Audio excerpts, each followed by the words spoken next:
বর্তমান কাবার ইমামের নাম হলো শায়েখ আব্দুর রহমান সুদাইস। সুবহানাল্লাহ। গত রমজানে, আমি প্রায় রমজানে মক্কায় থাকি, গত রমজানে সাংবাদিকরা তাকে প্রশ্ন করলো, একই প্রশ্ন প্রতি রমজানই করে তারে। বর্তমান পৃথিবীর ভিতরে সবচেয়ে সম্মানী ব্যক্তি আপনি, কাবার ইমাম। রমজান মাসে আপনার পিছনে প্রায় 70 লক্ষ মানুষ সালাত আদায় করে। রমজান মাসে রাস্তাঘাট, অলি গলি, মাঠ ঘাট সব ভরে যায়। লক্ষ লক্ষ মুসল্লিরা কাবার দিকে ফিরে সালাত আদায় করে। একটা আওয়াজ হয় না, একটা সাউন্ড হয় না। যখন ইমামরা তেলাওয়াত করে মনে হয় তখন সবে মাত্র কোরআন নাজিল হয়। এত চমৎকার কোরআন।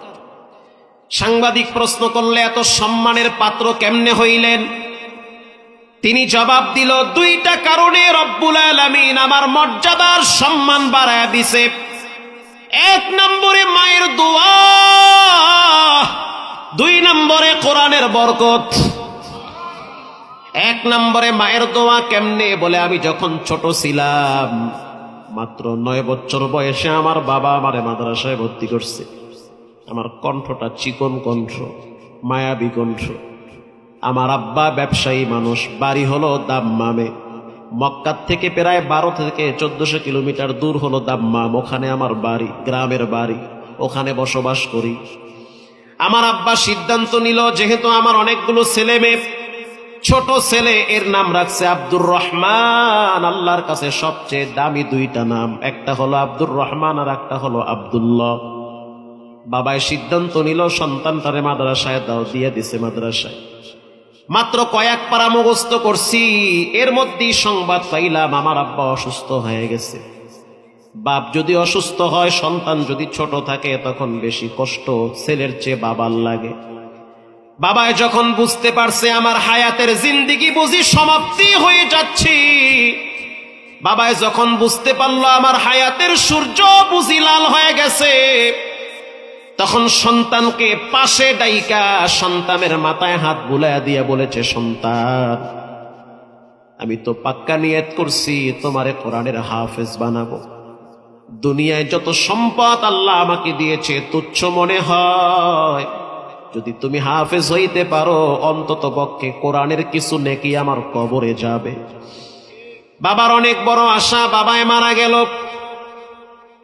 আব্দুর রহমান সুদাইসি বলতে আছে, কিছুদিন পর আমি 30 পারা কোরআন মুখস্থ করলাম। শুধু মুখস্থ করি নাই, এক দাঁড়ানে একদিনে 30 পারা আমি শুনায়া দিছি। এটা বাজেও নাই, পেছও লাগে নাই। ব্রেন কাঁচা, গুনার কোনো আলামত নাই। যেই কলবে গুনাহ থাকে না, সেই কলবে মাওলার মারেফতের নূর থাকে। গুনাহমুক্ত কলব, বাচ্চা মানুষ পাপ করে না। মোবাইলের গুনাহ নাই, টিকটকের গুনাহ নাই, পাবজি ফ্রি ফায়ারের কোনো পাপ নাই। ফ্রেশ অন্তর, মুখস্থ হয়ে গেল। মা সিদ্ধান্ত নিল ছেলেটারে নিয়ে উমরায় যাব, আল্লাহর ঘরে গিয়া দোয়া কবুল করায় আনি। আমার মায়ের একটা অভ্যাস, আমি ছোটবেলায় যখন খুব দুষ্টামি করতাম, সাধারণত যারা ব্রেনিয়ান এরা বেশি দুষ্ট হয়। কি? হ্যাঁ, ঠিক কথা। বেশি ব্রেন, বেশি দুষ্ট। সারাদিন পড়ে না, আধা ঘন্টা পইরা একসাথে আধা পারা মুখস্থ শুনায়া দেয়। এমন ছাত্রর লাগে আমরাও পড়ছি। সারাদিন ঠেলি, 1 পৃষ্ঠা হইতে চায় না। পড়া দিতে গেলে পিঠা খাই 3 দিন। আর লগের দায় দেখি বইয়া বইয়া পায়ের মধ্যে দড়ি বাঁধে। এরপরে দেখি পোকার পায়ের ভিতরে সুতলি বাঁধে। কি হুজুর, ঠিক না? এই কাম ঘটে। হুজুরে ডাক দেয়, পড়া নিয়ে আজকে তোরে বাটাম ফাটা দিব। ছাত্র চিন্তা করে, যা আছে কপালে দে, বিসমিল্লাহ কয়ে স্টার্ট। পুরা আধা পারা শোনায়, একটা পেঁয়াজও লাগে না, হুজুর কিছুই কইতে পারে না। আল্লাহু আকবার বলেন। বাইতুল্লাহর ইমাম আব্দুর রহমান সুদাইসি সাহেব বলেন, যখন আমি দুষ্টামি করতাম তখন আমার মা বলতো, আল্লাহ তোরে বাইতুল্লাহর ইমাম বানায় দিক। এ হলো বরদোয়া। এটা কি বরদোয়া না দোয়া? এলাকার মা বোনেরা, বাচ্চা যখন দুষ্টামি করে বরদোয়ার বদলে দোয়া করবেন। আমার মা জিদ কইরা বলতো, এত মানুষ মক্কায় যায়, তোরে আল্লাহ মক্কার ইমাম বানায় দিক। জিদের ঠেলায় কইতো, রাগ কইরা কইতো। যদি কইতো এত মানুষ হাত পা উলুল হয়, তুই অমাকা, না জানি বেহয়া যাইতো আমি। এজন্য আমার মা এই দোয়াটা করত। আব্দুর রহমান সুদাইসি বলেন, মায়ের সাথে ওমরায় গেলাম, যাওয়ার পর আমার মা বলল, সন্তান তুমি ছোট মানুষ, আমার সাথে তওয়াফ করতে গেলে হয়তো তুমি আমারে হারায় ফেলাবা, অথবা আমি তোমারে হারায় ফেলবো। তার চেয়ে একটা কাজ করো, হাতিমে কাবার পাশে তোমারে দাঁড় করায় রাখি। আমার মা আমারে দাঁড় করায় রাখছে। যখন আমাকে দাঁড় করায় রাখলো, আমি তাকাইয়া দেখলাম আমার মা বাইতুল্লাহর চতুর্দিকে লাব্বাইকের আওয়াজ দেয়। আমি তো বাচ্চা মানুষ, আমার ভিতরে বাচ্চা সুলভ আচরণ রয়েছে। আমি তাকায় দেখলাম সাফা আমার বয়সী অনেক বাচ্চারা খেলাধুলা করে।